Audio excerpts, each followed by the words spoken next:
الحباب ديالي كي دايرين؟ لاباس عليكم؟ مرحبا بكم في مطبخي الاصيلي ديال زهره. اليوم ان شاء الله جيت لمدينه مراكش للدار ديال خويا، وقالوا لي غتصايبي لنا القنه، وقلت علاش لا نصايبها لكم بالطريقه اللي تتعجبهم. قلت نشاركها مع الحباب ديالي المتتبعين، وشكرا على الدعم ديالكم والاشتراك ديالكم في القناه. ما نطولش عليكم، نتعرفوا على المقادير وطريقه التحضير. غتكون عندنا معلقه صغيره ديال الخرقوم،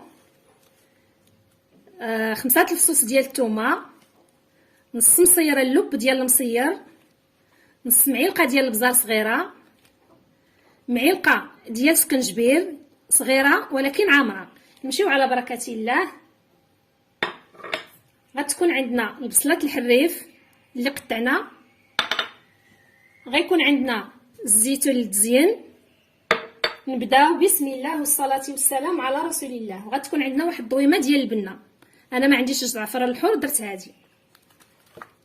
غندير هاد المقادير كلها كيف تتشوفوا. ها هي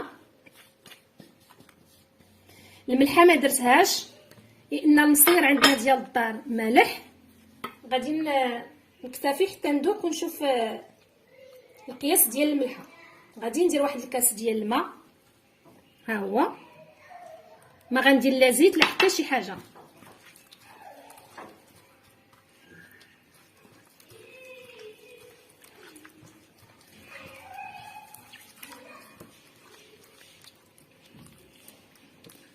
غادي نبدا تنشرمل هاد القنه مزيان بهاد العطريه كلها.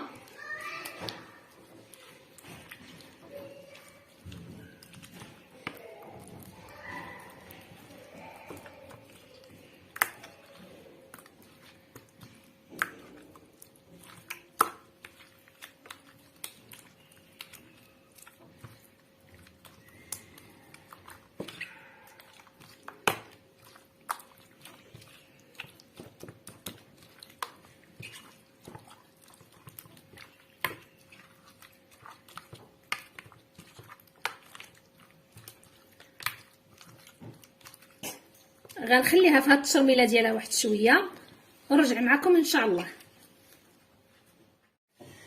الحباب والبنات، انا رجعت معكم. غادي نقبط كاس ديال زيت العنبه ديال زيت المائده، غنديرها في الطاجين، وغادي ندير البصله اللي وريتكم،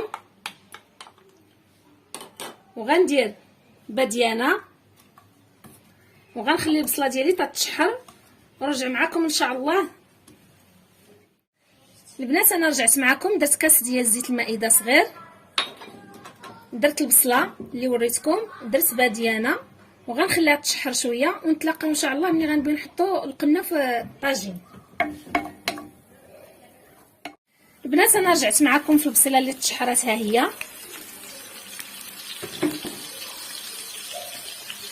القنه اللي رقدنا خليتها مده ساعه، ودرت فيها معلقه كبيره ديال القزبور ومعدنوس. سمحوا لي ما شرحتوش لكم.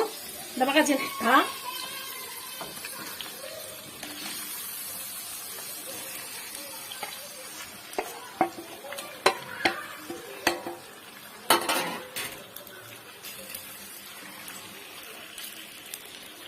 درتها بالكبيدات، درتها بالرويس ديالها، درتها كلها هي.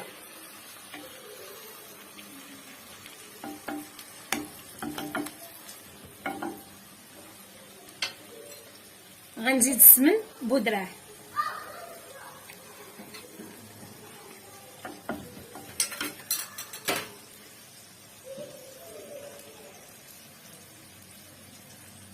هاد شويه اللي بقى ليا ديال الكون في التبصيل زدت فيه واحد الميها، وغنديرها على نار مهيله، ونتلاقاو ان شاء الله في الطبق ديال التقديم. بنات انا رجعت معكم. الطواجين ديالنا هو طيب. غادي نزيدو عليه البصله، هانتوما غزاله، ريحته طالعه غزاله. نتمنىكم ان شاء الله تجربوه.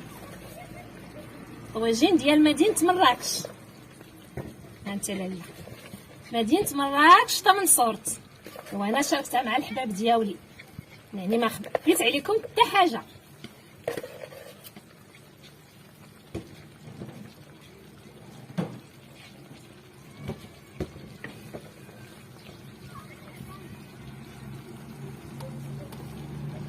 نقادو البصله هكا،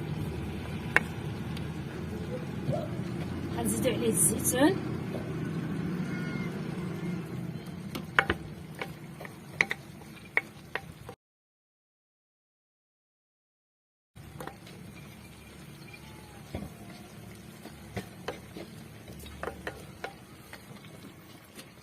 ايوا نتلاقاو ان شاء الله في الطبق ديال التقديم، وشكرا.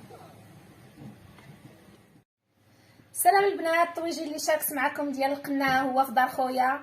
نتمنى ان شاء الله ينال الاعجاب ديالكم وتصيفطوه للحباب، وما تبخلوش علينا بلي لايك وبالاشتراك في القناه، وتنشكر على الدعم ديالكم، وجزاكم الله كل خير. وما بقى ان شاء الله الا نودعكم في فيديو جديد، ونلقاكم بخير وعلى خير نتوما وليداتكم، والسلام عليكم ورحمه الله تعالى وبركاته.